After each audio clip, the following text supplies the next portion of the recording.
नमस्कार दोस्तों, मैं BR Chaudhary, assistant professor in history, government PG college Suratgarh.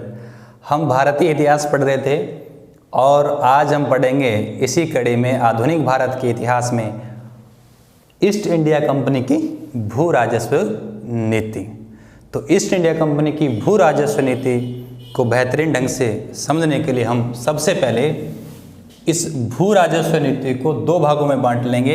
सबसे पहले पृष्ठभूमि और दूसरा पॉइंट हो जाएगा प्रकार, और एक एक करके इनको डिस्कस कर लेंगे।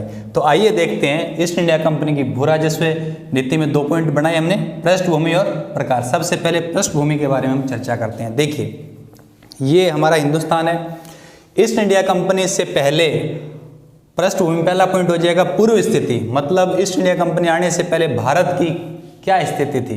तो ईस्ट इंडिया कंपनी से पहले भारत कृषि प्रधान देश था और आत्मनिर्भरता थी। तो कृषि प्रधान प्लस हम लोग आत्मनिर्भर थे। और उसके बाद जैसे ईस्ट इंडिया कंपनी की एंट्री हो गई, ईस्ट इंडिया कंपनी आ गई, उनकी जो भू राजस्व नीति थी, उनका उद्देश्य क्या था? ईस्ट इंडिया कंपनी की भू राजस्व नीति का यही उद्देश्य था कि ज़्यादा से ज़्यादा एक तो लगान वसूलना, लगान वो अत्यधिक वसूल करते थे। दूसरा, भारतीय किसानों के साथ इस तरीके के कॉन्ट्रैक्ट करते थे कि ज़्यादा से ज़्यादा व्यापारिक फसलों को वो उपजाए, जैसे नील और कपास। तो दो उद्देश्य हो गए, अत्यधिक लगान वसूल करना और व्यापारिक फसलों का उत्पादन करवाना। अब देखो क्या हुआ, इसी के चलते अंग्रेजों की भू राजस्व नीति के चलते क्या परिणाम हुए? भारत के अंदर अकाल और भूखमरी की स्थिति पैदा हो गई, किसान भूमिहीन हो गए और किसानों पर जो ऋणग्रस्तता थी वो लगातार बढ़ती चली गई। तो थोड़ा याद रखना, ब्रीफ के अंदर देख लेते हैं। अंग्रेज आने से पहले हम लोग आत्मनिर्भर थे, है ना, और कृषि प्रधान देश था। वो आए, उनका क्या उद्देश्य था कि लगान ज़्यादा से ज़्यादा टैक्स वसूलना और व्यापारिक फसलों का उत्पादन करना। व्यापारिक फसलों का उत्पादन अधिक करने के चलते, क्योंकि खाद्यान्न फसलों का उत्पादन कम हो गया, इस वजह से भारत में अकाल और भूखमरी की स्थिति पैदा हो गई और किसान भूमिहीन हो गए और किसानों पर ऋणग्रस्तता बढ़ी।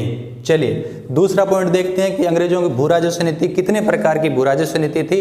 तो यदि हम देखेंगे तो आप ध्यान से देखना कि अंग्रेजों की जो भू राजस्व नीति थी वो तीन प्रकार की थी: स्थायी बंदोबस्त, रेयतवाड़ी और महलवाड़ी। एक बार अपन भारत के मानचित्र में देखें तो उन्होंने अंग्रेजों की जो तीन तरीके की भू राजस्व नीति थी, स्थायी बंदोबस्त, रेयतवाड़ी और महलवाड़ी। स्थायी बंदोबस्त ये बंगाल के आसपास वाले इलाकों में उन्होंने इंप्लीमेंट किया। रेयतवाड़ी मद्रास और मुंबई वाले इलाके में उन्होंने लागू किया।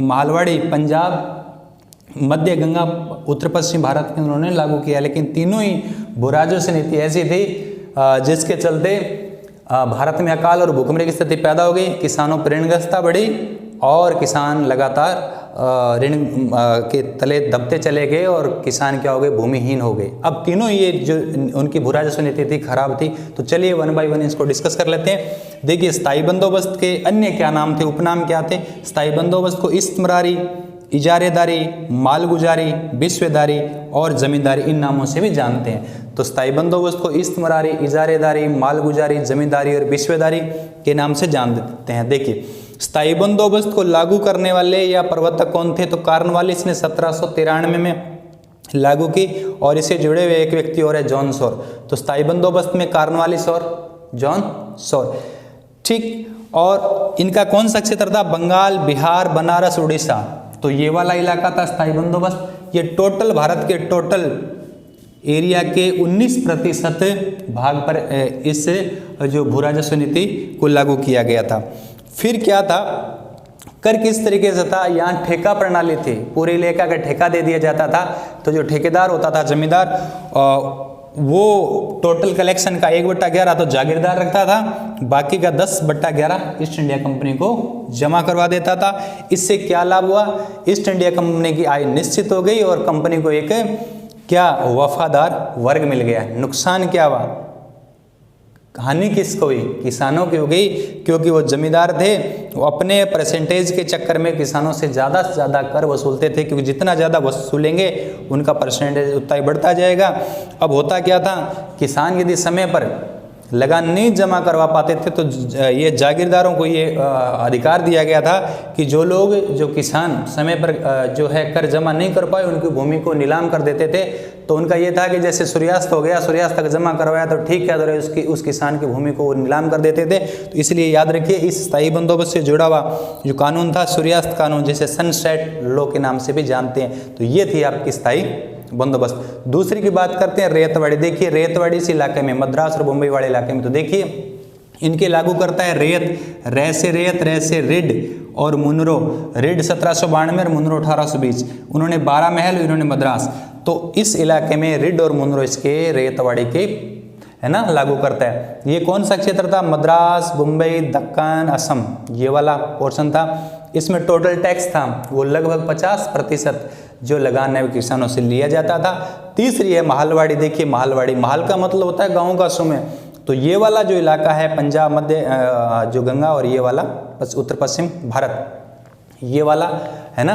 तो इसमें ध्यान रखिए महलवाड़ी इस इलाके में है ना उन्होंने लागू किया। लागू करता कौन है? महलवाड़ी हाल तो होल्ट मैकेंजी और मार्टिन बर्ड। होल्ट मैकेंजी ने 1819 में इसको लागू किया था। कौन सा क्षेत्र है? उत्तर पश्चिम भारत, पंजाब, मध्य गंगा। याद रखिए ये जो टोटल पूरे भारत के टोटल एरिया के 19% भाग पर ये स्थायी बंदोबस्त था। 51% भाग पर ये रेतवाड़ी व्यवस्था लागू थी। बच गया कितना? 30%। तो 30% भाग पर ये महलवाड़ी जो है भू राजस्व की नीति लागू थी। इसमें टैक्स स्टार्टिंग में तो शुरू में तो 2/3 रखा गया था, किसानों से 2/3 लगान लेते थे, और कालांतर में इसको बढ़ाकर कितना कर दिया गया? 1/2। तो कुल मिला के तीनों ही भू राजस्व नीति थी अंग्रेजों की, वो किसानों के लिए एक तरीके से हानि ही पहुंचाई। किसान लगातार है ना ऋण कर्ज में दबते